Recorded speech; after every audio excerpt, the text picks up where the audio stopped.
recadrer ses activités.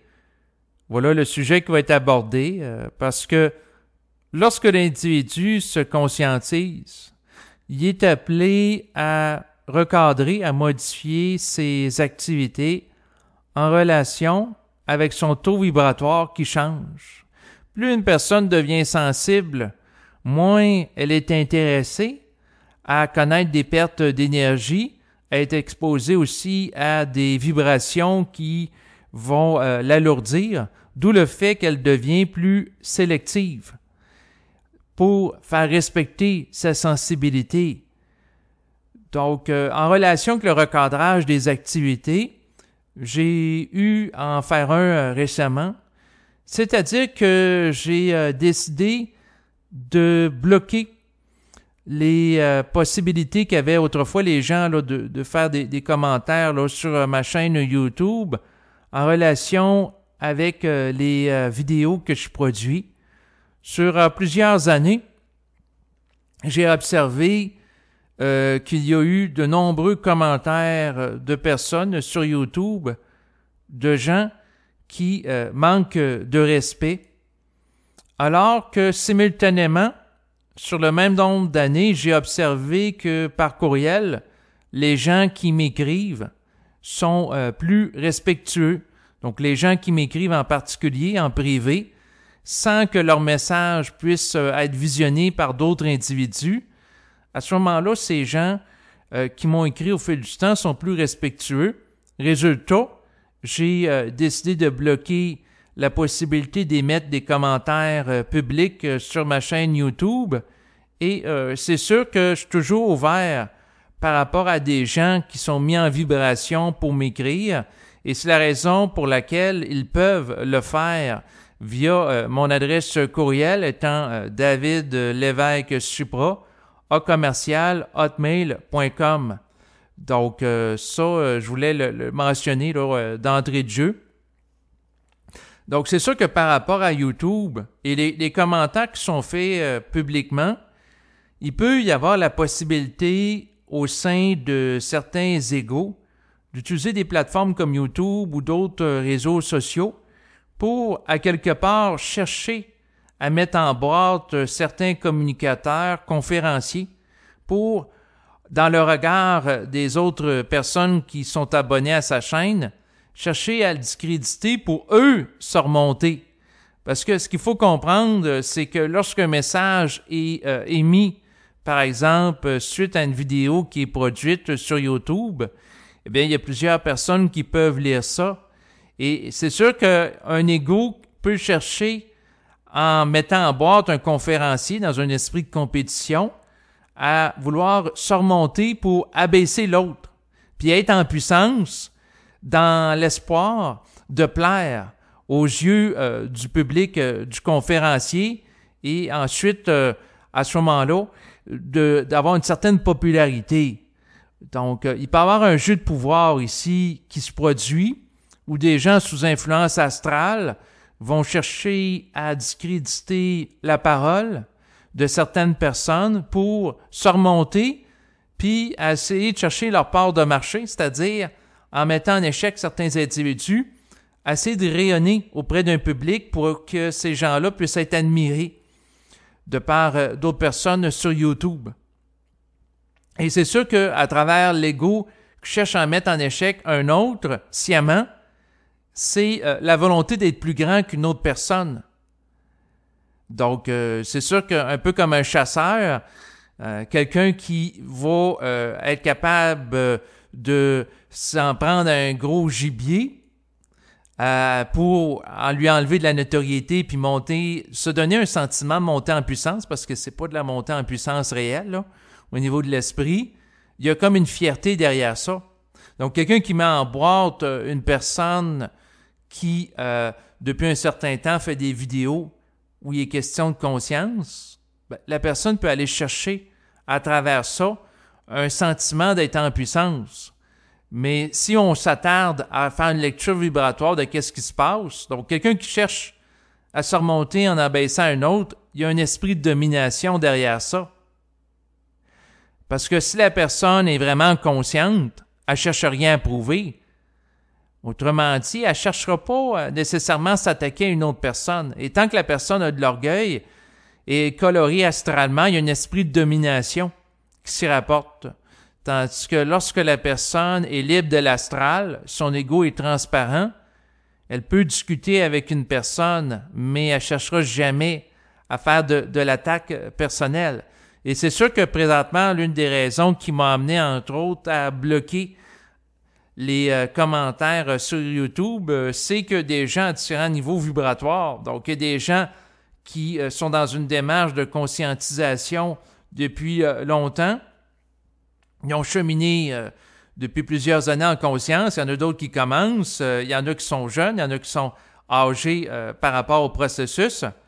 Ça n'a pas nécessairement un rapport avec l'âge là, sur le plan physique en passant, mais le point, c'est de contenir la variété des taux vibratoires à travers de conversations à gérer puis d'être exposé à ça publiquement, sachant que certaines personnes cherchent à prendre des individus en erreur pour rebondir là-dessus, pour se mettre en valeur. C'est très délicat. Ça crée des tensions énergétiques aussi. Donc, c'est une dépense d'énergie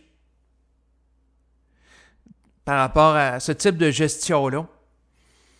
Et ce qu'il faut réaliser, c'est que à quelque part, présentement, il y a beaucoup de guerres d'ego qui s'effectuent parce que l'astral cherche à discréditer la lumière ou les gens qui vont manifester une parole qui vise à augmenter le taux vibratoire. Pourquoi? Ben parce que l'astral veut rester en puissance.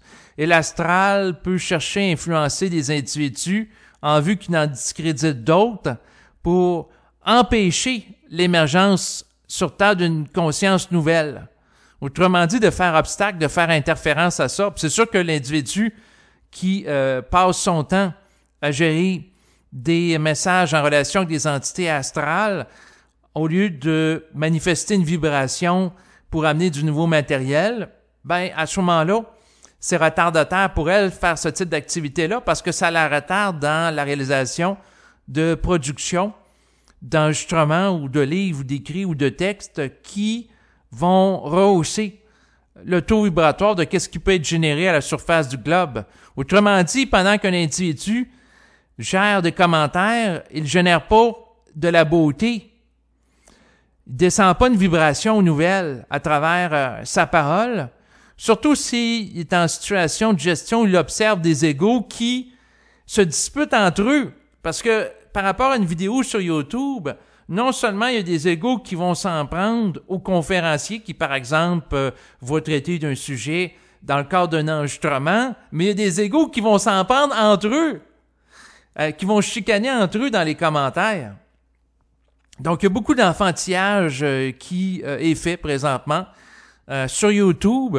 Et ce qui doit être dénoncé, c'est l'astral qui est derrière ça, qui, lorsque les individus sont occupés à se déchirer entre eux, qui sont divisés, ben les gens ne sont pas unis dans leur conscience, avec une volonté commune de mettre fin au joug de l'astral sur leur vie, sur leur psyché. Donc, pendant que les gens sont occupés à essayer de voir c'est qui a raison, c'est qui est le plus beau, qui est le plus fin, qui est le plus intelligent, dans une dynamique de compétition, pendant ce temps-là, les mêmes personnes sont pas en activité de dénonciation active de l'astral qui cherche à les garder puis les maintenir dans cette dynamique-là compétitive pour les empêcher de voir clair par rapport au plan astral qui les manipule malgré eux. Donc, tant que l'individu n'est pas occupé à dénoncer l'astral en lui, puis cherche à essayer de corriger d'autres personnes dans une optique de domination ou de le mettre en échec, et non pas d'amener un ajustement ou un correctif respectueux. Donc, c'est sûr que quelqu'un peut manquer d'ajustement dans sa parole. Et ça peut être mentionné. Mais le point, c'est que ça doit être fait non pas dans l'optique d'abaisser l'autre, mais dans un respect de l'autre. Et il y a une différence aussi qui doit être faite entre ce qu'on va appeler un débat d'idées puis une attaque personnelle. Et ça, c'est dans le sens commun. On va souvent recadrer dans les médias, là, dans les émissions de débat public, la distinction entre les deux qui est souvent remâchée. Mais c'est une distinction qui n'est pas encore intégrée. Donc, c'est sûr que de parler de la distinction entre un commentaire qui est sous l'influence d'une vibration astrale versus une vibration éthérique, les gens ne sont pas nécessairement rendus là. Il y a beaucoup de personnes que d'être capable de faire la distinction entre une attaque personnelle et une discussion qui mène à un débat d'idées, donc de contester une idée plutôt que s'en prendre à la personne.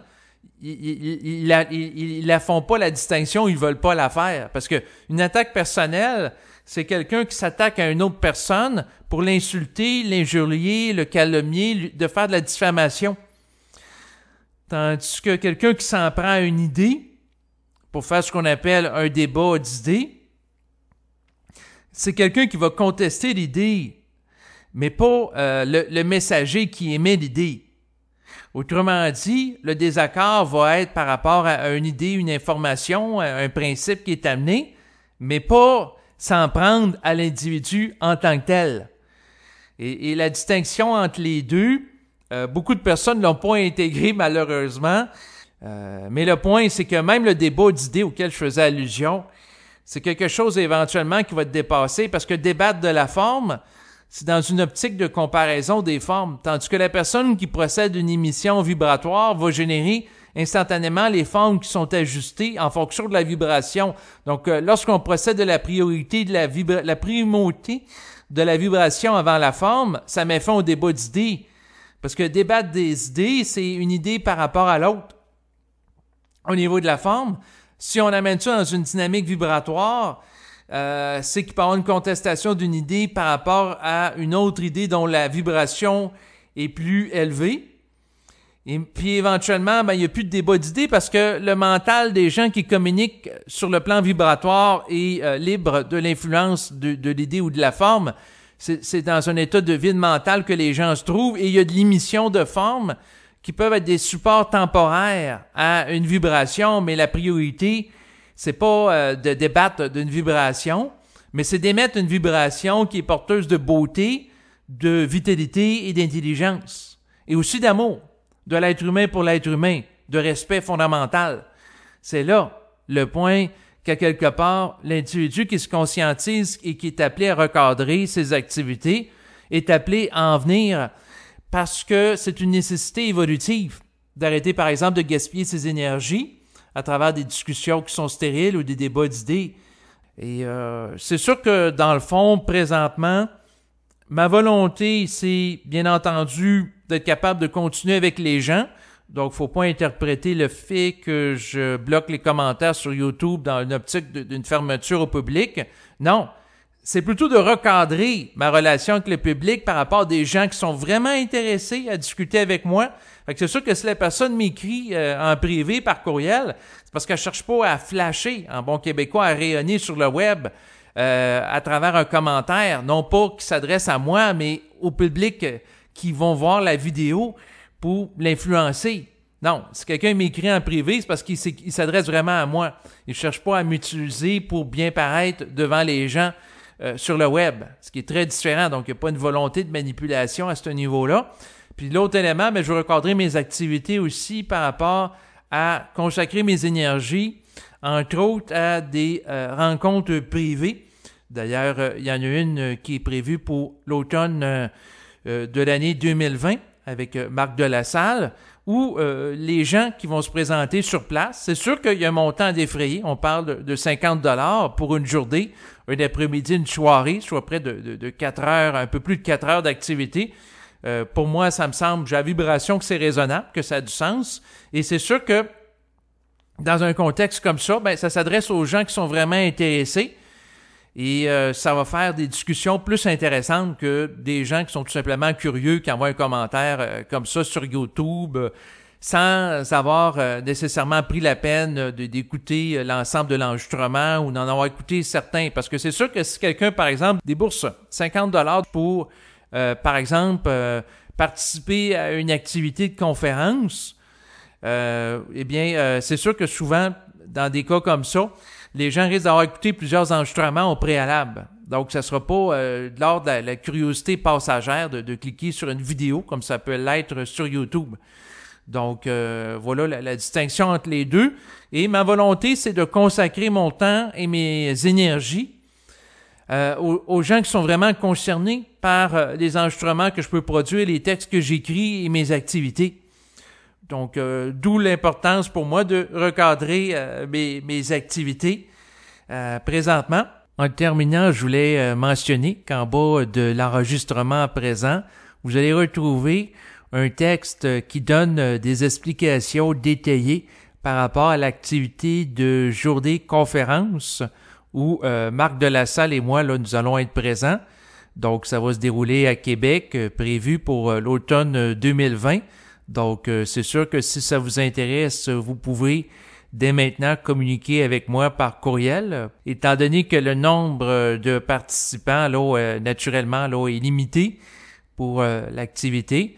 Et sinon, je voulais aussi remercier particulièrement les gens là, qui se sont procurés des enregistrements là, que j'ai mis en vente. Donc, merci de m'apporter votre soutien.